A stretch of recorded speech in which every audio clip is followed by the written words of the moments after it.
Hello guys and welcome to Shreeji records. इस video में हम बात करेंगे एक ऐसे मार्वल प्रोजेक्ट की जिसकी काफी हाइप बन रही थी। मैं बात कर रहा हूँ मार्वल ज़ॉम्बीज की। ये शो सिर्फ 4 एपिसोड्स का है और ऑनेस्टली मैं इससे लेस ही एक्सपेक्ट कर रहा था, but surprisingly there is much more in this show. So इस पूरे शो का कंप्लीट ब्रेकडाउन करते हैं और जानते हैं कि ये शो हमें कितना सेटिस्फाई कर पाया। और वीडियो में स्पॉयलर्स होंगे तो देखकर आगे चलना। सो बिना किसी देरी के लेट्स स्टार्ट।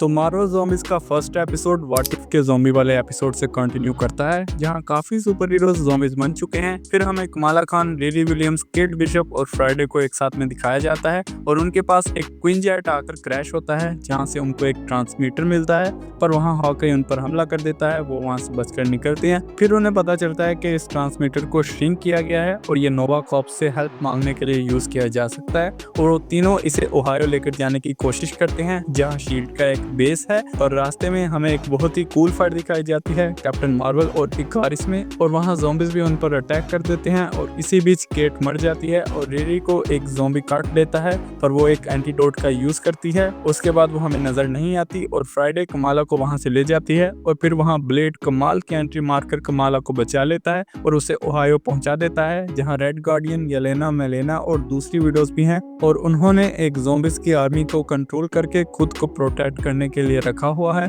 वहां पर उन्हें पता चलता है कि वकांडा के इवेंट्स के बाद कोई भी रेडियो सिग्नल्स अर्थ से बाहर नहीं जा सकते, तो उन्हें इस ट्रांसमीटर को स्पेस में ले जाना होगा। पर वहां ओकोए आती है, जो कि इन ज़ॉम्बीज की क्वीन की सियोन है और इन ज़ॉम्बीज की क्वीन वांडा मैक्सिमॉफ है। उसके बारे में बाद में बात करेंगे। तो ज़ॉम्बीज उन पर हमला करते हैं। आधा कैप्टन अमेरिका रेड गार्डियन से लड़ता है और भी ज़ॉम्बीज बेस में घुसते हैं, तो वो वहां से निकलने की कोशिश करते हैं, जहां मेलिना खुद को सैक्रिफाइस कर देती है। फिर ब्लेड हमें ओरा फार्म करते हुए दिखाई देता है और वो वहां से निकल जाते हैं।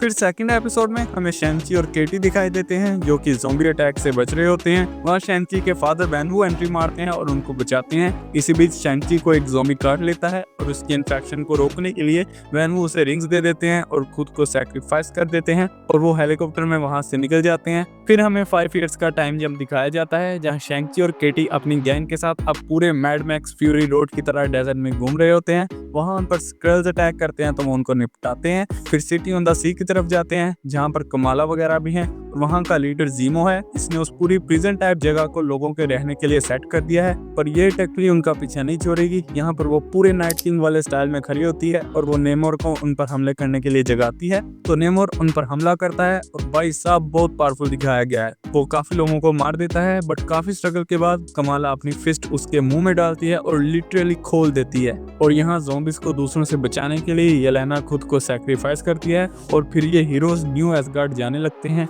एपिसोड 3 में हमें 5 साल पहले का दिखाया जाता है कि जब स्पाइडरमैन, ब्लैक पैंथर और स्कॉट लैंग माइंड स्टोन के साथ वकांडा जाते हैं। वहां ज़ॉम्बी थैनोस उनका इंतजार कर रहा होता है और उन पर हमला कर देता है। थैनोस काफी पावरफुल होता है, बट वहां थॉर भैया पूरी ब्रिंग मी थैनोस वाली एंट्री मारते हैं, बट कुछ खास कर नहीं पाते और ग्रूट और रॉकेट के तो सिरी पाई बन जाते हैं। फिर थैनोस मोल्टेन वाइब्रेनियम को एक्सपोज कर देता है, तो ब्लैक पैंथर खुद को सैक्रिफाइस करके थैनोस के साथ उस कोर में कूद जाता है। कुछ ज्यादा ही सैक्रिफाइसेस हो रहे हैं, बट ब्लैक पैंथर डिजर्व भी करता है। फिर वहां गिरने की वजह से सारे इन्फिनिटी स्टोन्स की पावर से एक एनर्जी का ब्लास्ट होता है, जो बढ़ता ही रहता है। पर स्पाइडरमैन और स्कॉट एक पोर्टल से वहां निकल जाते हैं और कमरताज पहुंच जाते हैं। फिर प्रेजेंट टाइम दिखाया जाता है, जहां सब लोग एसगार्ड पहुंचते हैं और वहां पूरी पार्टी चल रही होती है। थॉर पूरे बैडास मोड में वहां बैठा होता है और किसी से बात नहीं करता ड्यू टू दी हार फ्रॉम थैनोस। वहां हमें वांडा नजर आती है विदाउट कोई ज़ॉम्बी इन्फेक्शन के, जिस पर कमाला लोग बिलीव नहीं करते और यकीन ना करना सही भी होता है, क्योंकि वहां जो दावत चल रही थी वो सब फेक था।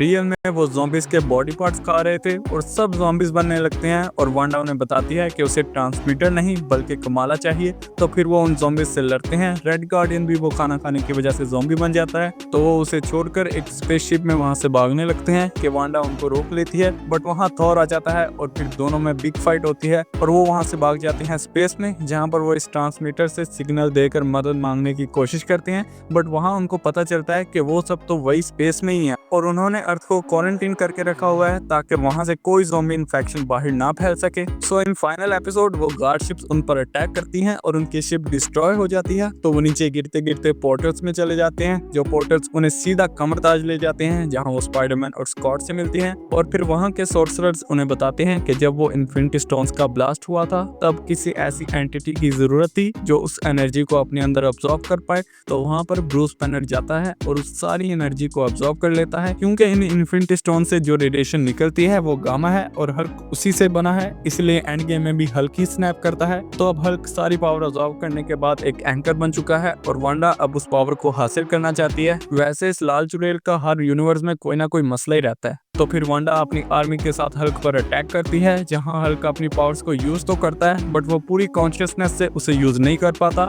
लेकिन वहां टाइम पर कमाला एंड अदर्स एंट्री मारते हैं और फिर उस ज़ॉम्बी आर्मी और वांडा से लड़ते हैं। काफी फाइट होती है, लेकिन वहां थॉर एंट्री मारता है जो खुद ज़ॉम्बी बन चुका है और अपने ओरा फार्मर ब्लेड को तो मजाक में ही मार डालता है। बट हल्क अपनी पावर के यूज से थॉर को मार देता है, बट इस डिस्ट्रैक्शन में वांडा हल्क की पावर अब्सॉर्ब करने लगती है। कमाला उस पर हमला करती है बट उसे कुछ फर्क नहीं पड़ता। वांडा उसे कन्विंस करती है कि मुझे तुम्हारी जरूरत है, हम मिलकर ये सब चीजें ठीक कर सकते हैं। तो कमाला उसकी बातें सुनकर उससे हाथ मिला लेती है और फिर वो अपने घर के बेड पर जागती है। सब कुछ नॉर्मल लगता है। केट और रिरी भी उससे मिलने आती हैं और वो साथ में खाना खाती हैं, बट बाद में उसे विजन्स आते हैं रिरी के, जो ज़ॉम्बी से लड़ रही है और उसे आवाज दे रही है कि ये सब रियल नहीं है, मतलब कि ये सारी फेक रियलिटी वांडा की क्रिएट की हुई है और रिरी जिंदा है। क्योंकि फर्स्ट एपिसोड में जब रिरी को ज़ॉम्बी काटता है तो वो एक इंजेक्शन यूज करती है, उसके बाद हमें उसके बारे में नहीं दिखाया जाता और ये सीरीज इसी क्लिफ हैंगर पर खत्म हो जाती है। और ये क्लियर हो जाता है कि मार्वल ने स्टोरी डेलिबरेटली इनकम्प्लीट छोड़ी है ताकि सीजन 2 के लिए स्पेस बनाए। अब ओवरऑल बात करें तो ऑनेस्टली मुझे ये series got more than expected वाली लगी। मार्वल ने जितना ब्रूटल और डार्क टोन दिखाया है वो एक प्लेजेंट सरप्राइज था, देखने में मजा आया, लेकिन साथ ही मुझे ये भी लगा कि कहानी थोड़ी रश्ड थी। हर एपिसोड में एक बड़ी फाइट डाल दी गई और इमोशनल मोमेंट्स को थोड़ा कंप्रेस कर दिया गया। अगर थोड़ा और टाइम देते, जैसे 1 या 2 एपिसोड और ऐड करते, तो इम्पैक्ट और भी ज्यादा स्ट्रॉन्ग हो सकता था। एनिमेशन बढ़िया थी और जो क्लिफ हैंगर एंडिंग दिखाई गई है उसने मुझे वाकई एक्साइटेड कर दिया है और मैं देखना चाहता हूँ कि सीजन 2 में क्या होगा। कमाला की जर्नी, वांडा इतनी सारी पावर हासिल करके क्या करना चाहती है, और भी कई सवाल हैं, so will wait for it. अगर मुझसे कोई चीज मिस हो गई हो तो आप कमेंट्स में बता सकते हो। साथ ही एक बहुत ही famous series Alice in Borderland का सीजन 3 आ चुका है, जिसके बारे में मैंने आई बटन वाली वीडियो में बात की है, आप चेक कर सकते हो। और अगर वीडियो अच्छी लगी हो तो यार लाइक करो और ब्रो सब्सक्राइब तो मस्ट करो, क्योंकि सब्सक्राइब करने से I get motivated to make more videos. 500 subs का अपना अगला टारगेट है, तो उसे जल्दी से पूरा करते हैं, इससे पहले कि इस बैन को कोई मसला आ जाए। मैं मिलूंगा आपसे अगली वीडियो में, तब तक के लिए stay safe and be happy.